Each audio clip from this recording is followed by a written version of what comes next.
A source tells People that Chris Watts, the man who murdered his pregnant wife and 2 daughters, is aware of the explosive new Netflix documentary about his infamous case and says that it brings back a lot of shame for him.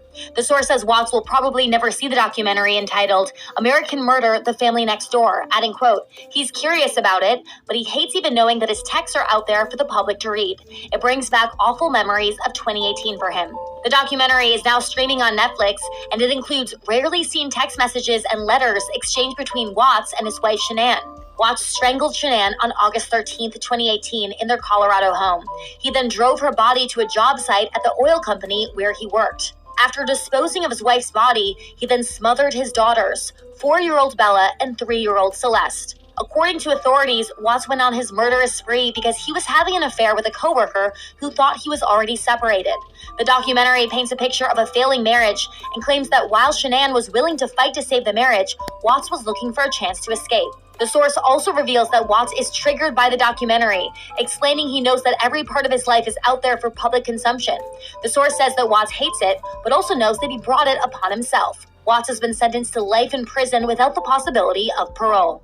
Chris Watts, one of the truly most disgusting, heinous pieces of garbage we've seen in the news over the past 5 to 10 years or so, who was really getting headlines and a lot of news coverage. And I mean, in the whole true crime world, there's often just pure pieces of garbage on many levels. But Watts really was just so disgusting, the horrible crimes that he committed, killing his family, just the aura about him. I don't know, and he always seems to find his way in the news headlines, this case and everything. It just keeps popping back up. It's good for true crime to get news attention, like awareness of what happens in the world and what really goes on, and reflection of true stories that really happen out there.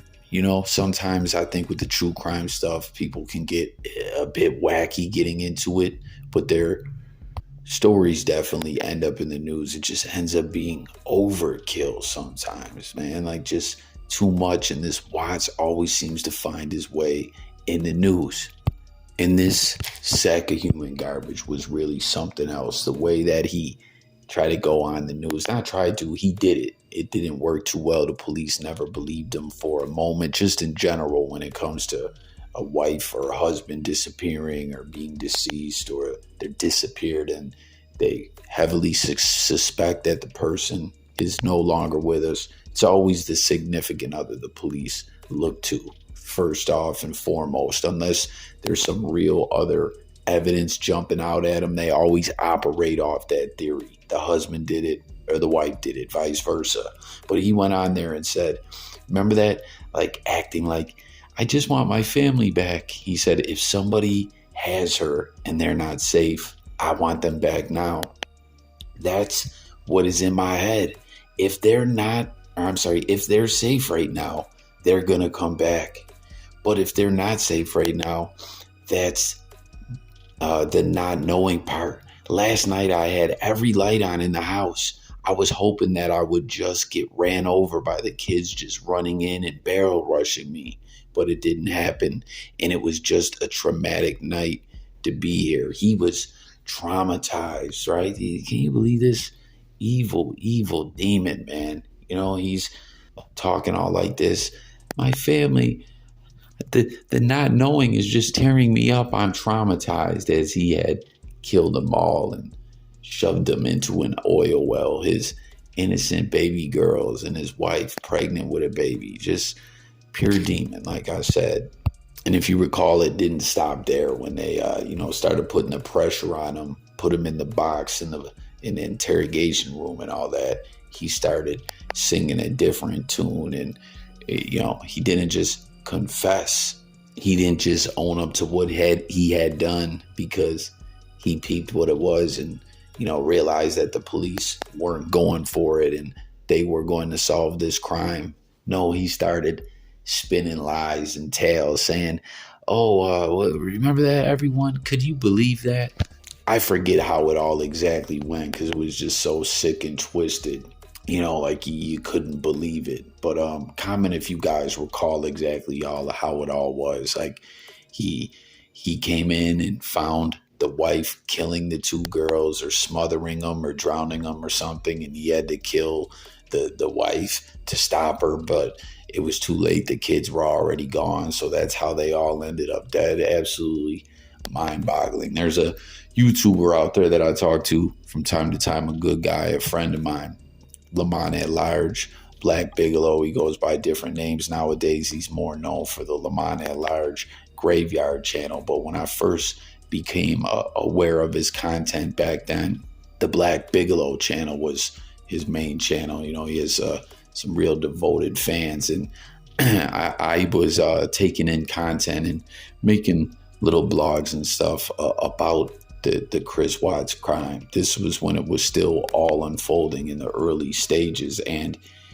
he was in custody and everything, but he had left a comment on a video saying, I made a video defending this guy. And I thought, what the hell is this guy talking about, defending him? Like, what's wrong with this dude? But then when I went to his channel and watched the video, I saw it was a bit. It was a bit that he was doing, where he was, basically showing how ludicrous and ridiculous it was that Chris Watts, the bullshit that he was saying. And he was playing a bit as if he was a lawyer, right? And was in court trying to spin that line of garbage bullshit that Chris Watts had said about walking in and finding Shanann killing the kids and all that. And I was like, oh, okay, I get it now. You know what I mean? This guy is doing this bit. This isn't funny what happened, but he's just putting it out there how ludicrous and just what a stupid, sick liar Watts is. That clip in the beginning there that played that I shared, though, was obviously a bit old from a couple years ago when the Netflix documentary came out about Chris Watts. And can you believe that? He doesn't like it. It triggers him because he feels shame. You should feel shame. You're one of the most evil disgraces for a human being to ever walk the face of this earth.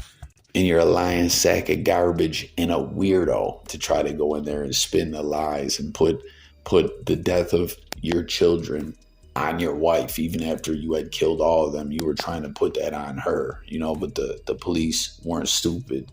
They weren't believing that garbage, just like no one else was. This case was just so sickening. You know what I'm saying? Listen, this dude killed his wife and his kids. I'm not saying it's okay for a husband or a wife to kill their significant other. No, sir, that's not what I'm saying. But I'm saying those kind of things have been known to happen, that there's affairs going on, or the other individual snaps and something horrible happens and they end up turning themselves in, or they don't. And they get caught or whatever. Again, I'm not saying it's okay, but crimes of passion and things like that have been known to happen. But this guy killed his wife. And again, I'm not excusing that. I'm just saying there's times where those crimes of passion have happened under crazy circumstances and they're still not okay. But this guy not only killed his wife, he killed and she was carrying a baby, but he also killed his two baby girls. I mean, think about that. And shoved them in an oil well and went on the news crying and telling stories about how he was traumatized sitting at home not knowing what was going on. After everything, he was trying to play some kind of victim mentality on the news and gain sympathy from the public. It just really shows you how out of touch and how sick this guy was and truly is.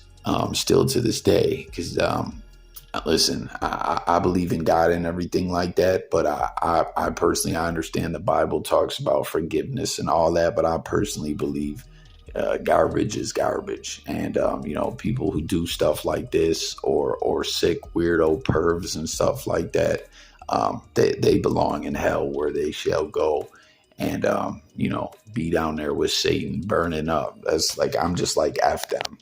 Period. You know what I mean? There is sick killers who commit um, crazy crimes, like the son of Sam or whatever, who now in New York State is known to be like a real born again Christian. And there's people that believe it's not an act, it's not any kind of shtick, that he's for real. But I just don't show any sympathy to these weirdos or anything like that. And so often other people do, though. Like I've missed this the first time around, that Shanann's family actually in court, as he's serving a life sentence, spoke up and said they wanted him to live. They wanted the death penalty off the table and all that. They took sympathy on him when their child, his wife, who he was supposed to love and protect and continue to build a life with, he killed them all in that horrific way, and did all the stuff after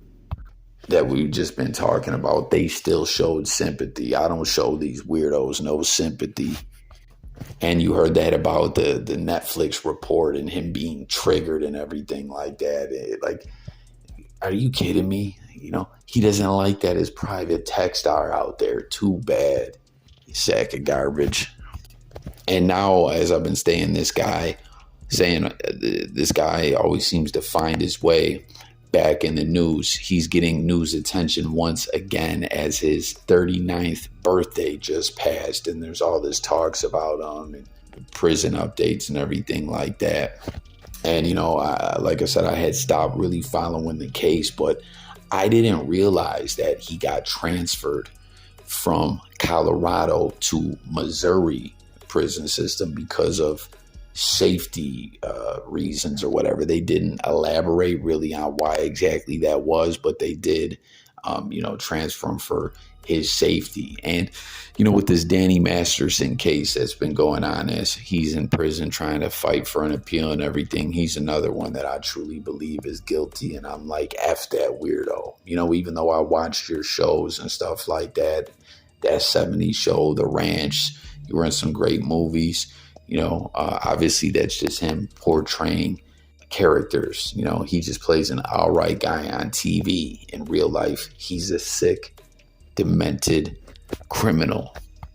But he got transferred out of a maximum into a medium or a minimum or whatever. He was originally, after going to reception in California, housed in like a really known to be infamous rough, tough prison, like where Charles Manson and other high profile inmates were. And they were trying to get at Masterson in there. And I'm the kind of guy, I look at that like, that's what you get. Good. I personally call me cold-blooded or whatever, when really these sick criminals are the cold-blooded ones. I look back on the days when those guys went to prison. Like, I have an uncle who was a retired prison guard in New York, and back in his day, PDOs and other sick criminals like that, the guards would look the other way while they got dealt with.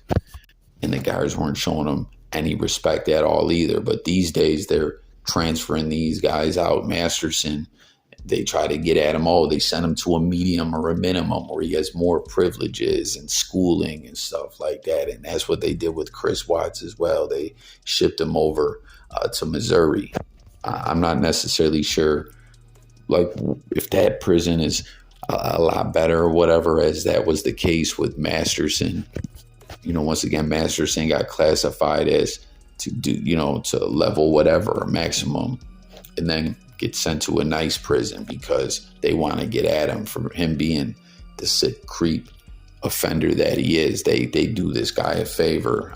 With Chris Watts, I don't know necessarily if the prison is better or not, but they had safety concerns, so they ship him out. And again, I just think that's such BS. I mean, some people would say, listen, that's barbaric to let that kind of stuff happen to these inmates and everything like that. But you know what? I don't look at these people as people that really deserve respect like that. I look at them as evil sacks of garbage once again.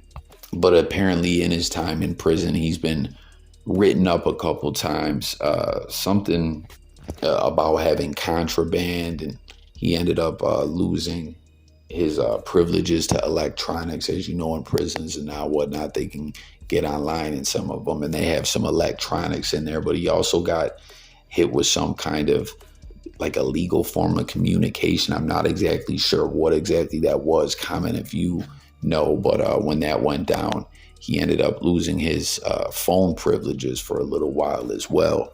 And I guess he's a prison custodian.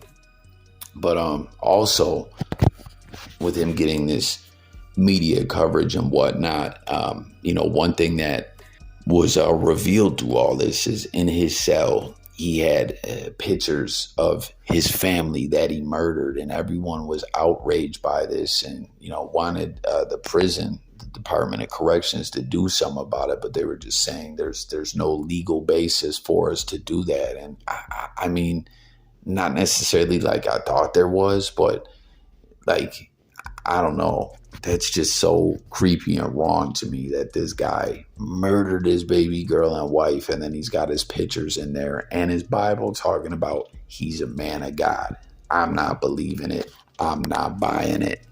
And you know what else is going on? Is within the prison, he's not popular at all. He keeps to himself. But can you believe, and this is something that happens with a lot of these sick killers and criminals out of the true crime world. That's why I was saying in the beginning of the video, I understand why the true crime content space and everything, people follow this kind of content. I totally get it, but you can't get over obsessed with this stuff. And what I'm talking about is these sick groupies that write a lot of these evil killers and marry them and everything like that, and send them pictures and send them money. And that's what's been going on with Chris Watts. Is he's in communications with a few women who are doing that, sending them pictures and stuff like that, and flirting with them and sending them money that he spends at the prison commissary, the canteen. Can you believe that? Like this guy, like I said, I get why this case got the coverage that it got. It was so shocking, in a world where we hear about the evil crimes that happen. But this one, the way that it all unfolded, just blew everyone's mind. So of course it got a lot of coverage, but for some reason, this evil piece of garbage keeps popping up in discussions and news coverage. And like I said, the latest is his 39th birthday. And, it's like, oh, this is the big updates of what life's been like for Chris Watts, who just celebrated his 39th birthday in prison. He wasn't granted any special birthday privileges. Like, why would he be? You know what I'm saying? Sometimes when I hear that song, I think about Allison. I wonder how she feels hearing it. Like, her and Barry were together for 2 years and they just had a baby together. And then he becomes big and they break up. And I'm not saying it's because of Sabrina. Like, Sabrina might have nothing to do with it. She probably doesn't. But it just seems to be a common trend. It seems like men get a little bit of fame, a little bit of perceived status, and they trade up in their mind. For example, Barry and Sabrina Carpenter, or Ariana Grande and Ethan Slater. Like, he full on had a wife of 10 years and a new baby. Or Anna Faris and Chris Pratt, like, she was with him in the beginning when he wasn't buff and muscular and popular. And I know relationships are complicated and dynamics change, but it's just kind of sad to me when I see this. Like, why does this happen? I just feel like oftentimes men are more selfish in relationships. And it makes me think about the study where a woman is more likely to become divorced or separated when she has a cancer diagnosis than if a man were to. Like, you stand at the altar and say, for better or worse, in sickness and in health, but then all these men just leave when a woman gets cancer. David Foster left Gigi Hadid when she had Lyme's disease. He's rumored to have said to her, your sick card is up right before filing for divorce. Like, gross. And then he got remarried again. If I was a single woman and I met a guy that said that he and his wife that has Lyme disease or cancer separated, I wouldn't even touch him with a 10-foot pole. Because to be that callous to leave somebody when they're sick like that, it's not that far of a jump to think they do the same to you. Now, this is another video that I saw popping up in regards to Chris Watts' name in the blogosphere, and I don't understand it at all, right? I'm not really up on exactly who this Barry guy is. You heard Chris Pratt mention, and some other celebs, and relationships are crazy. People break up and stuff like that. There's always two sides to every story, and some people are just not good in relationships. But to compare these individuals, or this Barry guy to Chris Watts, as you see people commenting and saying, oh yeah, he got attention and fame and this, that, and the third, and look what he did. And like, I don't even know if that's necessarily true, right? Because the only fame he really got was this fame we're talking about now in this sick, twisted, content space where people get obsessed and everything like that. And, him being put on blast for what an evil piece of garbage he is. But like to, comment how you feel about all that, but to compare two people that broke up and maybe you don't think that this Barry guy or whatever, like you're like, oh man, I don't like the way he left his wife or whatever the case is or exactly happened, if it is 100% clear out there. To compare him to one of the most evil monsters who killed his family just makes zero sense, man. Like, leave it alone, people. Get your head out of your arse. But that's it for my update on this evil demon, Chris Watts. And, hopefully within a couple years or sooner, he fades away and doesn't really get any news tension anymore and gets dealt with it in prison. That's my take. Let me know yours and your thoughts, and subscribe. Jump in the comments, like the video. Let's get it out there into the algorithm and whatnot. And stay tuned. Subscribe for other true crime content. I'm out of here. Peace.